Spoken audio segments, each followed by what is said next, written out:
صاحب اگلا سوال وائس نوٹ ہی میں ہے، میں پلے کرتا ہوں۔ السلام علیکم ورحمۃ اللہ وبرکاتہ۔ جی میں ملک صادق بات کر رہا ہوں ضلع ملتان سے۔ ہم یہ پوچھنا چاہتے ہیں جب وہ بچہ پیدا ہوتا ہے اس کے کان میں اذان دی جاتی ہے، اس کی اذان کی کیا دعا پڑھنی چاہیے یا نہیں پڑھنی چاہیے؟ جی مفتی صاحب، یہ ملتان سے بھائی سوال کرتے ہیں کہ جب بچہ پیدا ہوتا ہے تو اس کے کان میں اذان دی جاتی ہے، تو اذان کی جو دعا ہے وہ پڑھنی چاہیے یا نہیں؟ اذان کے بعد جو دعا پڑھی جاتی ہے تو اس سلسلے میں رہنمائی فرمائیں۔ بسم اللہ الرحمن الرحیم۔ اذان جب پڑھی جائے تو نماز کے لیے جو اذان پڑھی جاتی ہے نا، اس کے لیے دعا حدیث مبارکہ میں موجود ہے، اللہم رب هذه الدعوۃ التامہ والصلاۃ القائمہ، کہ نماز کے قائم کرنے کی بات ہے نا، تو یہیں سے اشارہ ملتا ہے کہ یہ دعا اس اذان کے لیے ہے کہ جو نماز کے قائم کرنے کے لیے اذان دی جاتی ہے۔ اس کے علاوہ اگر کوئی اذان دیتا ہے تو اس کے لیے یہ دعا پڑھنا یہ لازم نہیں ہے۔ اگر بالفرض اپنے ذوق کے لیے کسی نے پڑھ لی یہ دعا تو ہم اس کو ناجائز و حرام بھی نہیں کہہ سکتے کہ اس نے ایسے کلمات ادا کیے ہیں کہ جو نبی کریم صلی اللہ علیہ وآلہ وسلم کی حدیث کے اندر مذکور ہیں۔ اسی طرح اذان کا جو جواب ہوتا ہے، یہ آپ نے سوال تو نہیں پوچھا، ضمناً بتا دیتا ہوں، ہر اذان کا جواب دیا جاتا ہے نا، تو اس اذان کا بھی جواب دے دینا یہ بہتر عمل ہے۔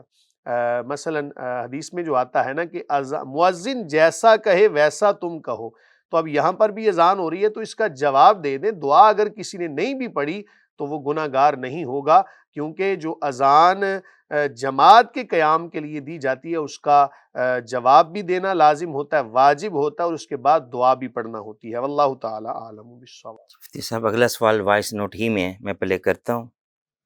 السلام علیکم ورحمۃ اللہ وعلیکم وبرکاتہ۔ السلام۔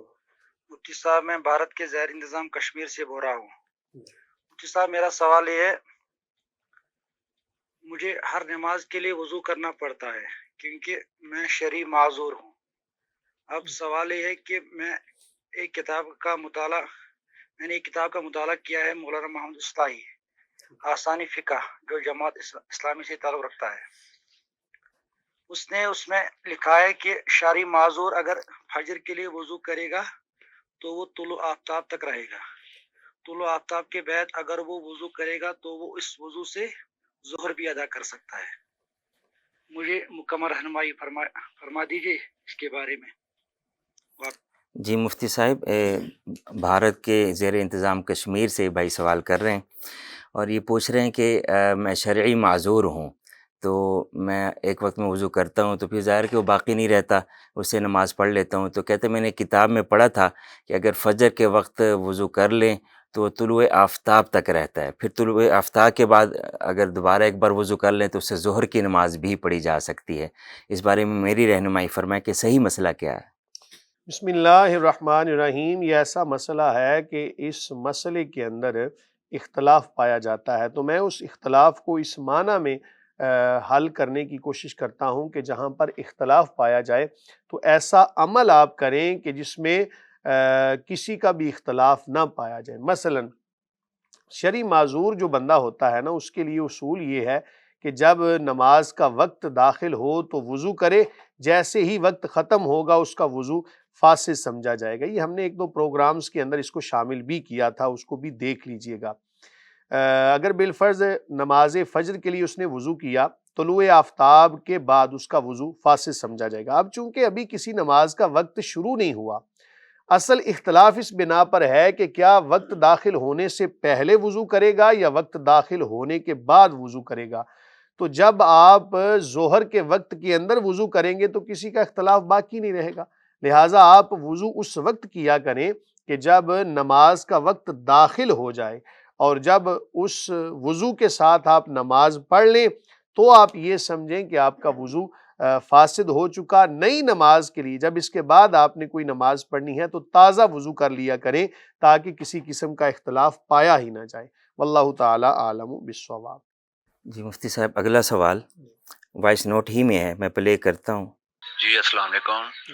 جی آپ سب کے حال ہیں ٹھیک ٹھاک ہیں؟ ہاں صاحب میں تجمل بات کر رہا ہوں ضلع خوشاب سے۔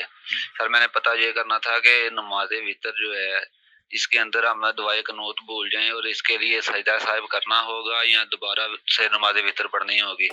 پلیز یہ ہمیں بتا دیجیے گا۔ جی مفتی صاحب، یہ تجمل بھائی خوشاب سے بات کر رہے ہیں اور یہ پوچھ رہے ہیں کہ جو وطر ہیں اس میں اگر دعائے قنوت پڑھنا بھول جاؤں تو اس میں سجدہ صاحب کرنا ہوگا یا دوبارہ سے وطر پڑھنے ہوں گے؟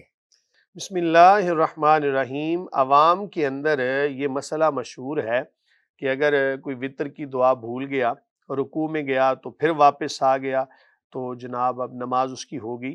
یاد رکھیں کہ اصول یہ ہے کہ نماز کے دوران اگر بالفرض واجبات میں سے کوئی واجب چھوٹ جائے، ایک ہے جان بوجھ کے چھوڑنا، جان بوجھ کے چھوڑیں گے تو نماز نہیں ہوگی، ایک ہے واجب کا چھوٹ جانا، ایک واجب چھوٹ جائے یا ایک سے زیادہ واجب بھولے سے چھوٹ جائیں، یا پھر دو فرضوں کے مابین 3 تسبیحات کی مقدار وقفہ ہو جائے تو سجدہ سہو سے نماز کا نقصان پورا کیا جا سکتا ہے۔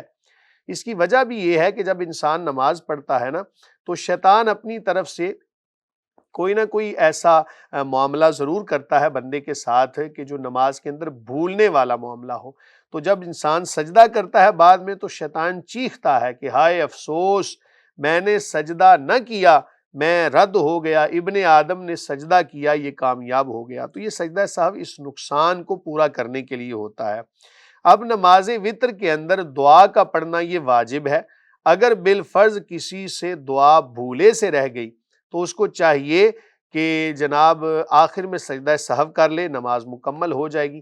لیکن اگر اس نے جناب دعائے قنوت نہیں پڑھی تھی، وہ رکوع میں چلا گیا، رکوع میں جا کے اس کو یاد آیا کہ میں نے تو دعائے قنوت نہیں پڑھی ابھی، اب رکوع ہو گیا، رکوع تھا فرض، اب فرض کو چھوڑ کے یہ واجب کی طرف آیا، تو ایسی صورتحال کے اندر نماز اس کی فاسد ہو جائے گی، اس کو نماز دوبارہ سے پڑھنا پڑے گی۔ پھر یہ بات جناب دوبارہ سے سماعت کر لیں کہ اگر تو رکوع میں چلا گیا اور یاد آنے پر واپس دعائے قنوت کی طرف لوٹ آیا تو اس کی نماز فاسد ہو جائے گی۔ اس کی وجہ یہ ہے کہ فرض کو چھوڑ کر یہ واجب کی طرف آیا ہے، فرض اہم تھا، فرض کو چھوڑا، اب نماز فاسد ہوگی۔ لیکن اگر رکوع میں ہی رہا اور جناب نماز مکمل کر لی، آخر میں سجدہ سہو کر لیا تو نماز اس کی کمپلیٹ ہو جائے گی۔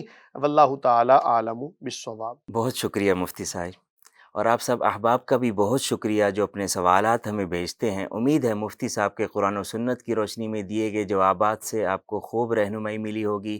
آپ سب دیکھنے والوں سے گزارش ہے کہ کسی بھی دینی، شرعی، اخلاقی اور اصلاحی معاملے میں اگر رہنمائی چاہتے ہیں تو مفتی آن لائن میں اپنے سوالات سکرین پر دیے گئے نمبر پر بھیجیں، یا آپ ہمارے سوشل میڈیا کے ذریعے بھی ہم سے رابطہ کر سکتے ہیں۔ اور آپ سب دیکھنے والوں سے گزارش ہے کہ اپنے سوالات واٹس ایپ پر لکھ کر بھیجیے یا وائس نوٹ کے ذریعے بھیجیے، کالز ہم ریسیو نہیں کر سکتے۔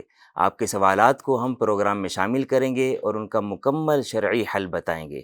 سب دیکھنے والوں کا بہت شکریہ۔ وما علینا الا البلاغ۔